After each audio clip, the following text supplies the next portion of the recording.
નમસ્કાર, નિર્માણ ન્યૂઝની વિશેષ રજૂઆત ધ પોઈન્ટ કાર્યક્રમ સાથે હું છું યજ્ઞ ત્રિવેદી.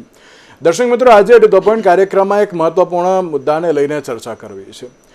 અમદાવાદમાં ઘણી બધી એવી જગ્યા છે કે જે અત્યારે જે ક્યાંક કન્સ્ટ્રક્શન અત્યારે તો જૂનું થઈ ગયું હોય કે પછી અત્યારે તો ક્યાંક જર્જરિત મકાન હોય તો હવે તેને રીડેવલપ કરવા માટેનું જે અત્યારે કામગીરી હાથ ધરવામાં આવી રહી છે. પણ આ રીડેવલપમેન્ટ પ્રોજેક્ટ અંતર્ગત અનેકવાર વાદ વિવાદ અત્યારે તો સામે આવતા હોય છે. જ્યારે આજે અમદાવાદના કૃષ્ણનગર વિસ્તારમાં હાઉસિંગ બોર્ડના રીડેવલપમેન્ટ પ્રોજેક્ટમાં દુકાનદારોનો બિલ્ડરની સામે આક્રોશ જોવા મળ્યો હતો અને ત્યારે દુકાનદારોને કોઈ પણ જાતની બાંહેધરી આપ્યા વગર નોટિસો આપી દીધી હોવાની પણ ક્યાંક ફરિયાદ દુકાનદારો દ્વારા કરવામાં આવી હતી.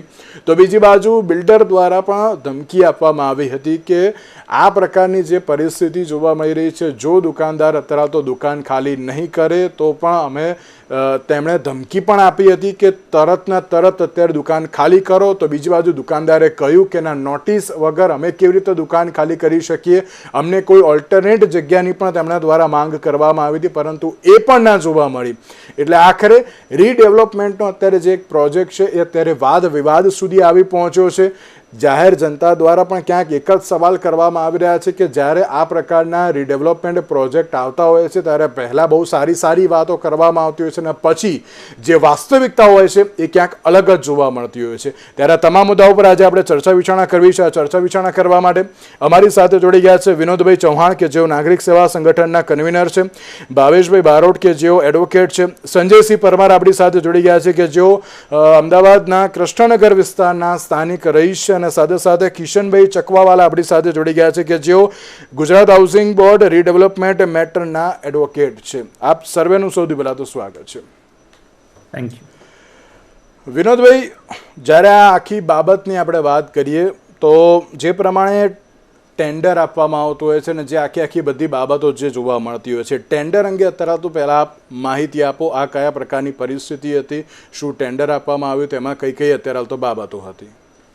હવે યજ્ઞભાઈ, આપે મને અહીંયા બોલાવ્યો એ બદલ આપનો ખૂબ ખૂબ આભાર. હવે ગુજરાત હાઉસિંગ બોર્ડે 2016ની અંદર એક પોલિસી બનાવી અને પોલિસીની અંદર એવું હતું કે ભાઈ જ્યાં શરૂઆતમાં જે પોલિસી બની એની અંદર એવું હતું કે જે લોકો સારામાં સારું હાઉસિંગ બોર્ડને રહીશોને આપે એમને જ ટેન્ડર આપવાનું. તો આ અંગે 2 સોસાયટીઓ ગઈ. એક સેટેલાઇટની આનંદ વિહાર ગઈ અને બીજી ગઈ એકતા ફેસ્ટિવલ. એના પછી ત્યાં વાદ વિવાદ થયા, કોર્ટ મેટરો થઈ. એના પછી હાઉસિંગ બોર્ડે પોલિસીને બદલીને એવું લાગે કે જે વધારે પ્રીમિયમ આપે એને ટેન્ડર આપવાનું.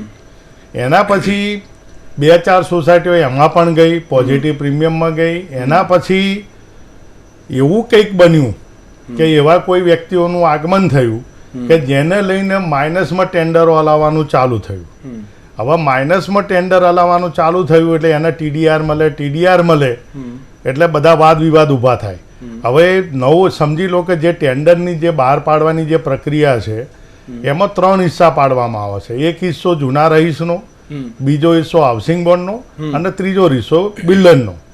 હવે જે બીજો હિસ્સો હાઉસિંગ બોર્ડ જે લે છે એ મારી દ્રષ્ટિએ ખોટી રીતના લે છે.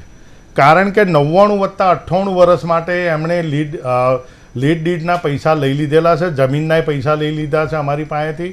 99+98 વર્ષના અમે કબજેદાર છીએ. તેમ છતાંય હાઉસિંગ બોર્ડ એમનો માલિકી હક જતાવે છે. ચલો, અમને એની સામે પણ વાંધો નહીં કે ભાઈ ચલો જતાવે કે ભાઈ જમીન એમને લીધી. હવે જ્યારે માલિકી હક જતાવે છે, તમે એચપી કોસ્ટ કઢાવો તો આ વસ્તુની પુષ્ટિ થઈ જશે. હવે એચપી કોસ્ટે આરટીઆઈમાં આપવાની બંધ કરી દીધી છે એમણે કે ભાઈ રેકર્ડ ઉપર ઉપલબ્ધ નહીં. હવે જ્યારે માઇનસમાં ટેન્ડર જાય, માઇનસમાં ટેન્ડર એટલે કે સમજી લો કે 9000 વારનો આપણો પ્લોટ છે, એમાં 3000 વાર જૂના રહીશનું, 3000 વારનો જે બીજો હિસ્સો છે એ હાઉસિંગ બોર્ડનો અને ત્રીજો હિસ્સો બિલ્ડરનો. હવે સમજી લો કે 100 મકાનો છે હાલની સોસાયટીમાં. એ 100 મકાનમાં જે એનું ટેન્ડર બહાર પાડે છે એ હાઉસિંગ બોર્ડના અધિકારીઓ ઊંચી કોસ્ટ બતાવે છે. સમજી લો કે આજે રીડેવલપમેન્ટ 1 BHK બનાવવું હોય તો મેક્ઝિમમ 15 લાખ રૂપિયા ખર્ચો થાય. તો 100 મકાનના કેટલા થાય? તો ભાઈ 15 કરોડ થાય. તો હવે આ 15 કરોડવાળા પૈસા 30 કરોડ 35 કરોડ 40 કરોડ રૂપિયાની કોસ્ટ બતાવે છે જી, હાઉસિંગ બોર્ડ, જી અને એની અંદર પાછા બિલ્ડરો 30 કરોડ 40 કરોડનું માઇનસ ભરે છે. ઓકે તો આ આવ્યું કઈ રીતના?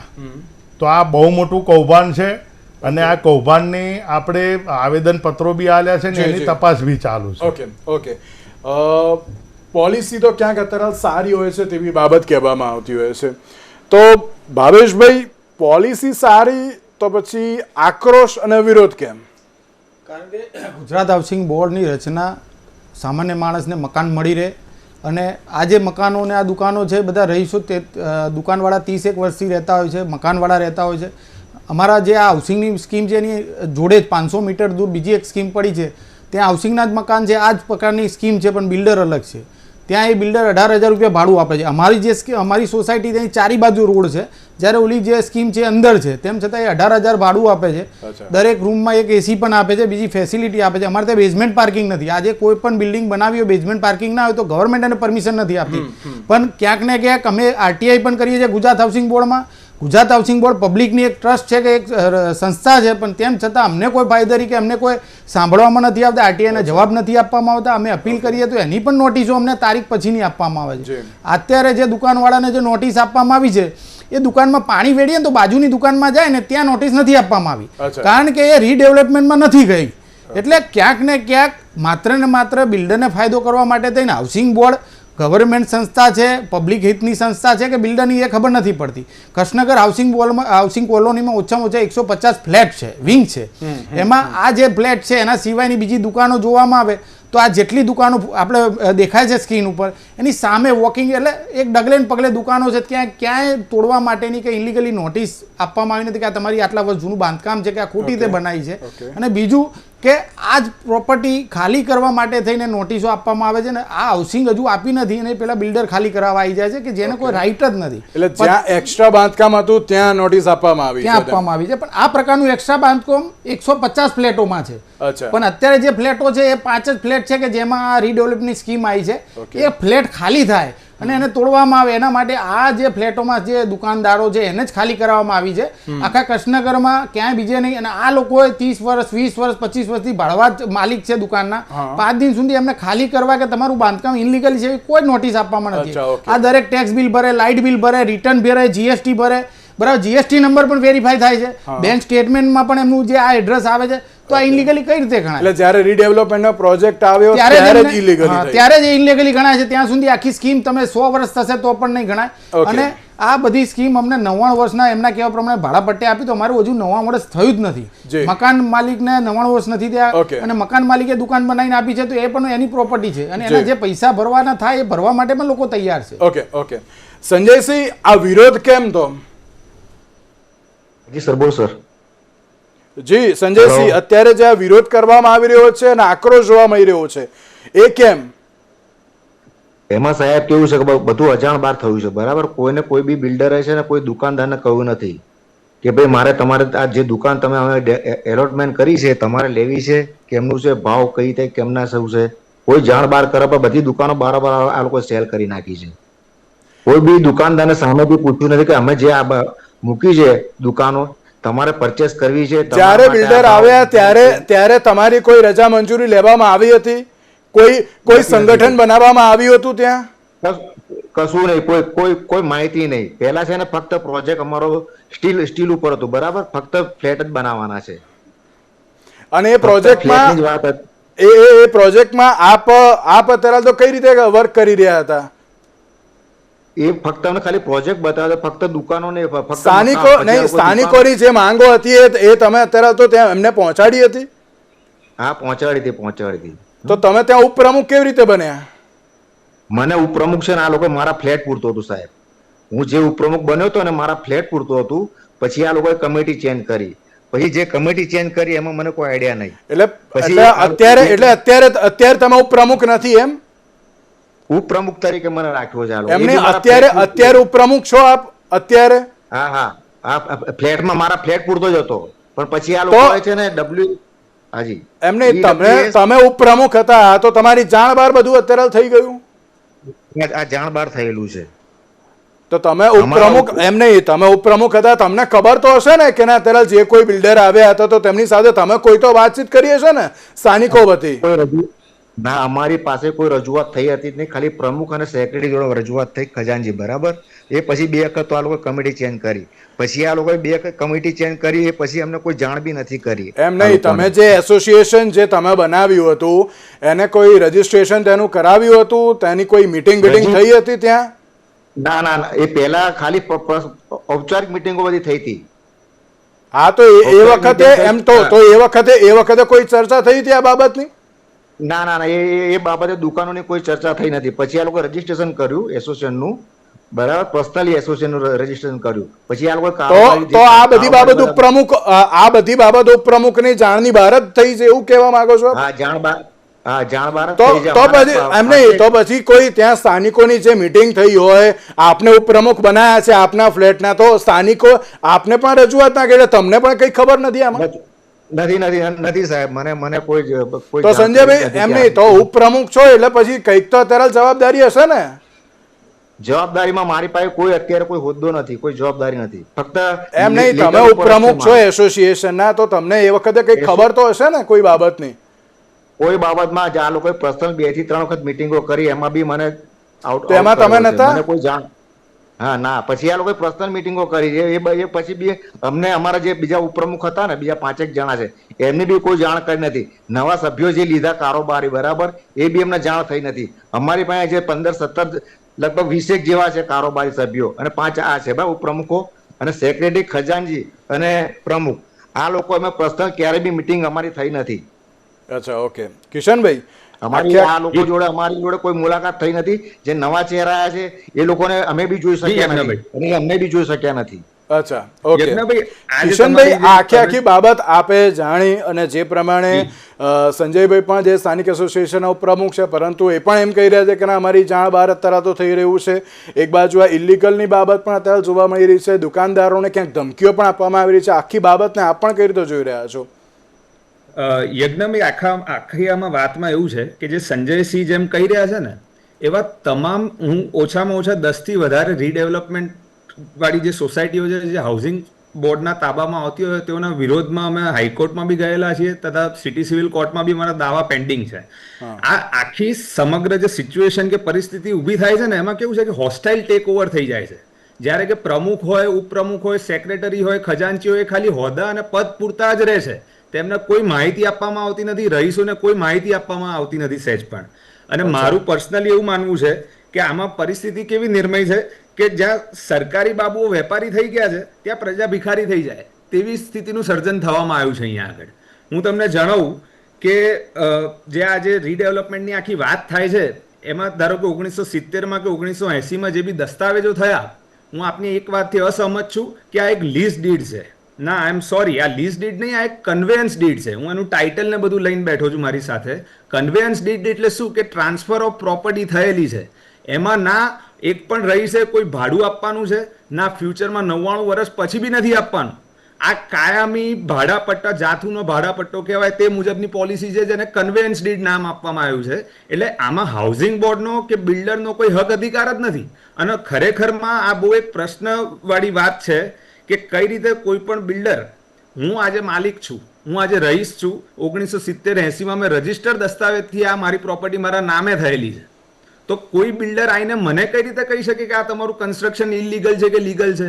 એ કામ એએમસીનું છે, એએમસીની નોટિસ આવતી નથી.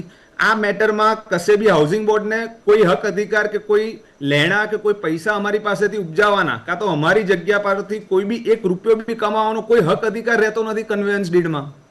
3 વર્ષ સુધી જ્યારે 1970માં દસ્તાવેજ થાય છે, તો ત્યાંથી 1973 સુધી તે લોકો કરી શકતા હતા જે બી એમણે કરવું હતું એ. આજે આપણે 2025માં બેઠા છીએ, તો કઈ રીતે એ લોકો અમને આજે આવીને માગે છે કે ના કે અમે 20 કરોડ પ્રીમિયમ લઈશું અને એ સાથે બિલ્ડર જે નફો ખાય છે એ. એટલે અત્યારે પૂરેપૂરે પરિસ્થિતિ ભ્રષ્ટાચારી લોકોને લઈને આખી વસ્તુ થઈ રહી છે એવો અમારો ક્લેમ છે, અને જે હાઈકોર્ટ અને નીચેની સિવિલ કોર્ટમાં જે પેન્ડિંગ છે. બિલકુલ. વિનોદભાઈ, એક બાબત આમાં એમ જોવા મળતી હોય છે કે જ્યારે આ પ્રકારની રીડેવલપમેન્ટ સ્કીમની જે બાબત જોવા મળતી હોય, અને તેમાં પણ જે એફોર્ડેબલ હાઉસિંગ પોલિસી 2016 અંતર્ગત જે અત્યારે જે થઈ રહ્યું છે, તેમાં હાઉસિંગ બોર્ડ અને બિલ્ડર પછી અત્યારે તો કેમ મનમાની કરતા હોય છે આ પ્રકારની? પહેલાં તો હું કિશનભાઈનો જવાબ આપી દઉં. કન્વેન્શનની જે એમને વાત કરી ને એમાં પેરા 7C એની અંદર સ્પષ્ટ લખેલું છે કે એસોસિએશને લીડ ડીડ કરાવી લેવી. હવે જ્યારે આપણે લીડ ડીડ માટે જઈએ છીએ તો એ લોકો કરી નહીં આપતા. આપણા કન્વેન્સ ડીડમાં તમે જોજો એની અંદર કોઈને ઓનરશિપ શબ્દ વાપરેલો છે, કોઈને લીઝ ઉપર છે, કોઈને ઓનરશિપ શબ્દ વાપરેલો છે. ભાડવાત તરીકે અમે નથી, અમે ત્યાં માલિક તરીકે હા, જે ઓનરશિપ owner શબ્દ use છે. મારી Yes. સોસાયટીમાં અમારી કન્વેન્સ ડીડમાં ઓનર શબ્દ લખેલો છે. યસ, બધે સમગ્ર હાઉસિંગ બોર્ડની તમામ સોસાયટીમાં બધા માલિક જ છે, હા, બધા owner માલિક છે. માલિક જ છે. હવે જે રીડેવલપમેન્ટ પોલિસી આવી એ શરૂઆતમાં તો બહુ સારા માટે જ હતી, પણ પછી આ બધા વાદ વિવાદ થયા. જેમ મેં પહેલા બી આપને કીધું કે જ્યારે કોઈ જો આ ખાલી TDR જે આપે છે એ માઇનસમાં ટેન્ડરો બંધ કરી દે, અને બંધ કરવું હોય અને જો સરકારને પૈસા લેવા હોય તો અમને સેલ્ફ રીડેવલપમેન્ટ આપે કે ફ્રી હોલ્ડ કરી દે. હવે ફ્રી હોલ્ડની અંદર બી રાજકોટની અંદર એવી મેટર છે કે જંત્રીના 100% ભરવાનો એમણે પરિપત્ર કર્યો છે. હવે GIDC એ બી સરકારનું જ એક નિગમ છે. ત્યાં GIDC જંત્રીના 30%ની અંદર ફ્રી હોલ્ડ કરી આલે છે. જ્યારે હમણાં વિરાટનગરની અંદર જે બબાલ થઈ રબારી વસાહતની, તો તમને જાણીને આશ્ચર્ય થશે કે મ્યુનિસિપાલિટીએ 25%નો ઠરાવ કર્યો હતો અને સરકારે જંત્રીના 15%માં પાસ કર્યો છે.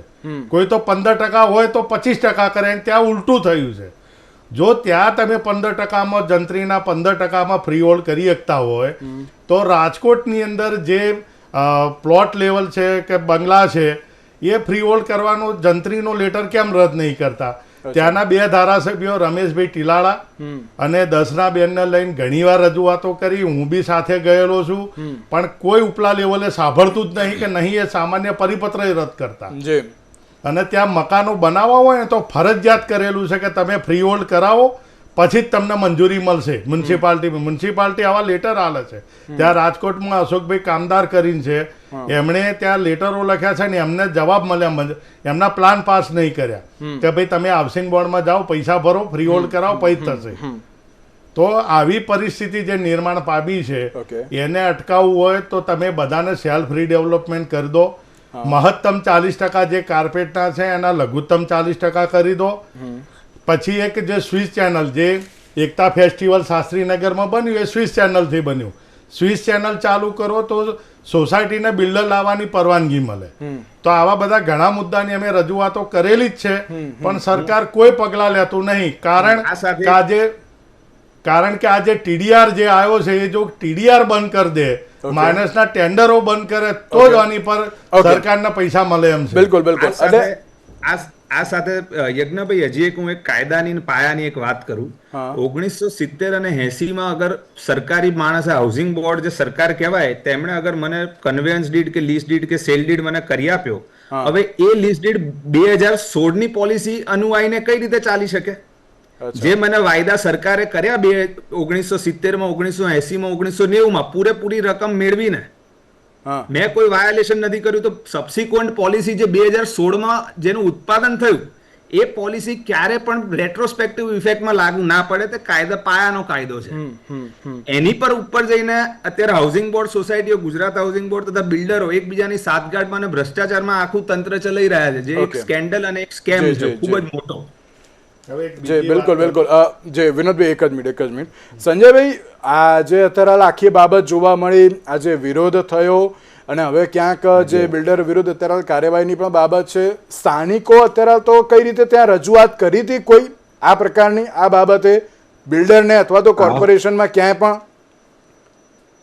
એટલે બિલ્ડરોએ સ્થાનિક લોકોએ રજૂઆત કરી હતી, બરાબર ને, આ લોકોની માંગણીની. પછી બિલ્ડરોએ લોકોએ આના જે પ્લાન મુજબ બધું બતાવ્યું કે આ રીતે તમારી માંગણીઓ અમે સોલ્વ કરી નાખી છે. કરી નાખી છે કે કરી નાખીશું?